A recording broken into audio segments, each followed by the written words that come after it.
Mann, ich wünschte, ich könnte was anfangen mit diesem extrem beliebten Video-Game. Dummerweise, egal wie oft ich es versuche, will der Funke einfach nicht überspringen. Was sehen all diese Millionen Gamer in diesem Spiel? Die 100er-Wertungen in Reviews hinterlassen, das Spiel bei jeder gegebenen Möglichkeit anpreisen und weiterempfehlen und es immer und immer wieder spielen. Ein absolutes Meisterwerk. Jeder muss dieses Spiel zumindest einmal in seinem Leben gespielt haben. Es ist die digitale Perfektion. Bin ich der Einzige, der es nicht kapiert? Woran zum Geier liegt das? Und viel wichtiger, wie kann ich es ändern? Jeder von uns hat Games oder ganze Genres, die unfassbar spannend klingen, aber einfach nicht zünden wollen. Seien es die Souls-Likes, die zu schwer, die RPGs, die zu lang, die Simulationen, die zu komplex oder die Retro-Games, die zu schlecht gealtert sind. Die Kampfspiele nicht zu vergessen, deren ganze Techniken und Kombos einfach zu viel sind, um mithalten zu können. Und schon fallen mehr als 50% der besten Spiele aller Zeiten durchs Raster. Was brauchst du also mehr als alles andere, um eines dieser Games oder jener auf deiner persönlichen Liste zu spielen? Geld? Hardware? Nope! Es ist der Wille, das Spiel zu zocken, deine Zeit und Energie in dieses Abenteuer zu stecken. Doch wie kannst du den entstehen lassen? Wo kommt der Wille her? Vielleicht wirst du durch eine Präsentation oder Empfehlung gehypt. Vielleicht begeistert dich der Grafikstil oder die vermittelte Atmosphäre bereits. Womöglich findest du die Prämisse der Story spannend oder du hast nichts davon. Dann brauchst du eine tiefe persönliche Verbindung, die dir über die Schwelle hilft. Greifen wir die Kampfspiele noch einmal auf. Ich liebe die Brutalität von Mortal Kombat oder die hanebüchene Geschichte der Tekken-Reihe, zu der ich übrigens ein ganzes Video gemacht habe. Aber ich habe noch nie die Tastenkombination für ein Fatality hinbekommen und wenn ich nicht mit Button-Mashing durch die Story komme, landet das Spiel voller Frustration im Regal. Eigentlich mag ich Kampfspiele also gar nicht. Was ich hingegen über alles liebe, ist One Piece. Ruffy und seine Piratencrew begleiten mich seit meiner Kindheit. Ich fiebere bei ihren Abenteuern bis heute mit und es gibt kein Franchise, das mir mehr am Herzen liegt. Oh, und schau mal da! Es gibt einen ganzen Haufen One Piece Kampfspiele. Oder anders ausgedrückt, eine persönliche Verbindung, die mir über die Schwelle hilft. Ich muss kein Kampfspiel zocken. Ich darf ein One Piece Game spielen. Mit allen meinen geliebten Charakteren. Nicht nur ist damit die Einstiegshürde wie weggeblasen, ich bin sogar versucht, auf das Button-Mashing zu verzichten, um mich tatsächlich in das Combo-Gameplay einzuarbeiten. Weil ich nicht nur meine geliebten Charaktere, sondern natürlich auch deren liebgewonnene Attacken sehen möchte. Und mit allem, das ich auf diesem Weg gelernt habe und diesem völlig neuen Verständnis für das gesamte Genre, kann ich nun auch Tekken und Mortal Kombat noch eine Chance geben und ein vollkommen neues Erlebnis haben. Nun klappt dieser Ansatz aber natürlich nicht immer, weil es noch kein Pokémon Soulsborne, keine Marvel Rennsimulation und kein No Angels RPG gibt. Was?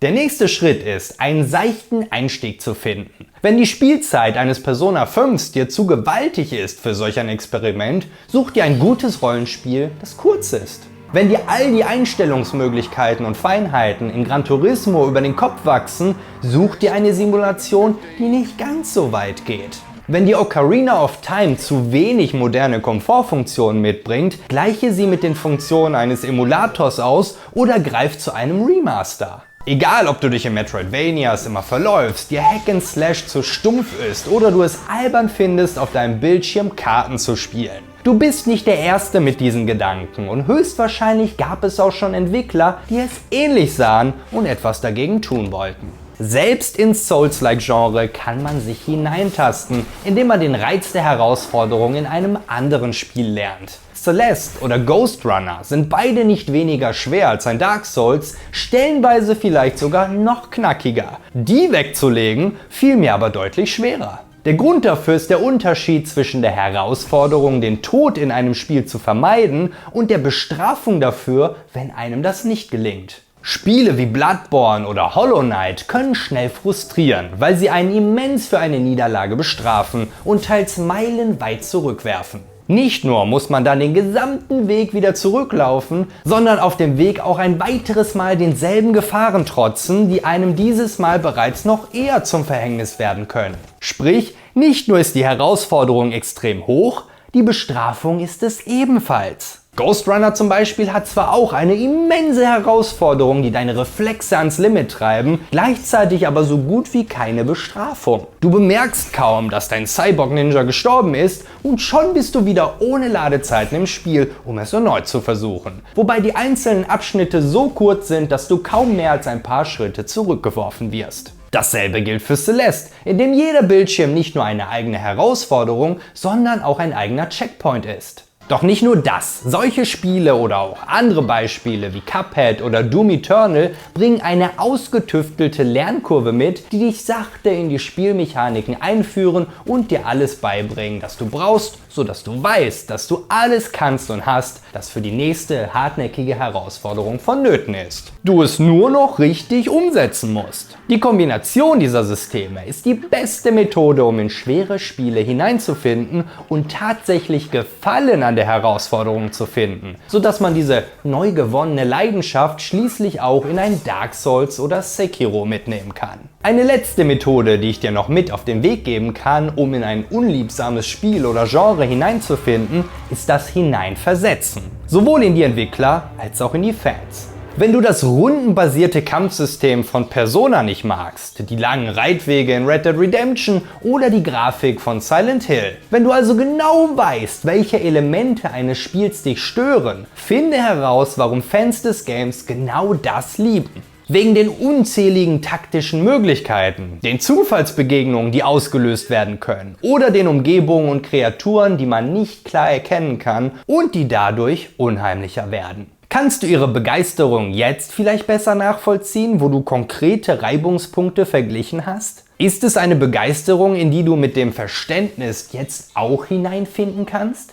Wenn dich dieses oder andere Videos hier hingegen begeistern, kannst du in die glorreiche Riege meiner Kanalmitglieder hineinfinden, die den Kanal aktiv unterstützen, über künftigen Content entscheiden und Zugriff auf exklusive Videos erhalten. Alle Informationen findest du hinter diesem Button. Und letztlich, versetze dich in Menschen hinein, die das Spiel gemacht und sich bei den meisten Elementen etwas gedacht haben. In den seltensten Fällen ist deren Absicht, dich zu frustrieren und dich möglichst schnell dazu zu bewegen, ihr Spiel wieder zu deinstallieren. Was also war ihre Absicht? Wie unterscheidet sich ihre vorgesehene Vision des Gameplays von der Art, wie du spielst? Die Souls-like-Spiele sind nicht nur für ihre hohe Schwierigkeit bekannt, sondern auch dafür, verflucht kryptisch zu sein und den Spieler so gut wie gar nicht an die Hand zu nehmen. Viele ahnungslose Spieler geben also auf, bevor sie die spielverändernde Realisation haben, dass die Seelen- oder Blutechos gar nicht so wichtig sind. Ich zähle mich auch zu den Leuten, die sich an ihrer gesammelten Erfahrung festbeißen wie ein Terrier.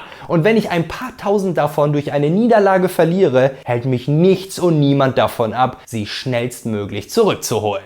Naja, doch. Ständig hält mich etwas oder jemand davon ab, weshalb ich ja irgendwann immer frustriert aufgebe. Wenn du nun aber zur Ruhe kommst und dich in die Entwickler hineinversetzt, verstehst du vielleicht, warum du Seelen auch einfach so in der Spielwelt finden kannst. Warum die Bosse so viele davon abwerfen, dass du teilweise gleich mehrere Level auf einmal aufsteigen kannst. Weil das Sammeln der Erfahrung in den herkömmlichen Kämpfen gar nicht so wichtig und schon gar nicht spielentscheidend ist.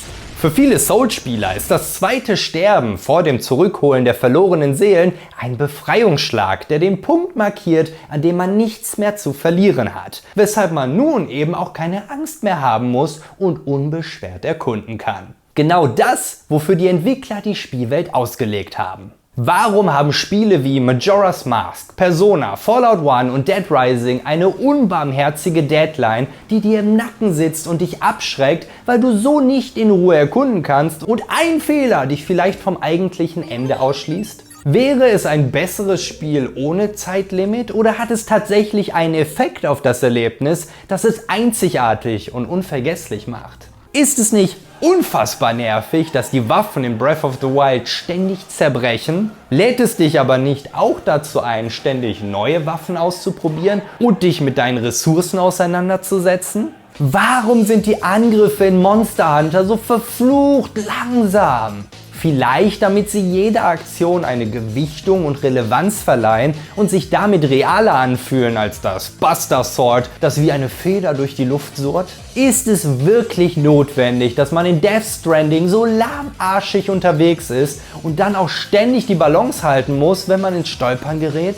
Verbindet einen die Reise damit aber nicht auch viel mehr mit der Spielwelt, macht den Weg zum Ziel und gibt, was essentiell Fetch-Quests sind, eine tiefere Bedeutung? Das verdammte Spiel hat mehr Gegner als Kugeln. Wo wäre der Nervenkitzel, um die nächste Ecke zu schleichen oder die nächste Tür zu öffnen, wenn man alles, das dahinter auf einen warten könnte, einfach mit einem Maschinengewehr pulverisieren kann? Keine Minimap, kein Zielmarker, kein Tutorial und nicht einmal wirklich eine Einführung in die Geschichte? Woher zum Geier soll ich überhaupt wissen, was ich machen soll? Vielleicht gibt es ja gar nichts Spezielles, das du machen sollst.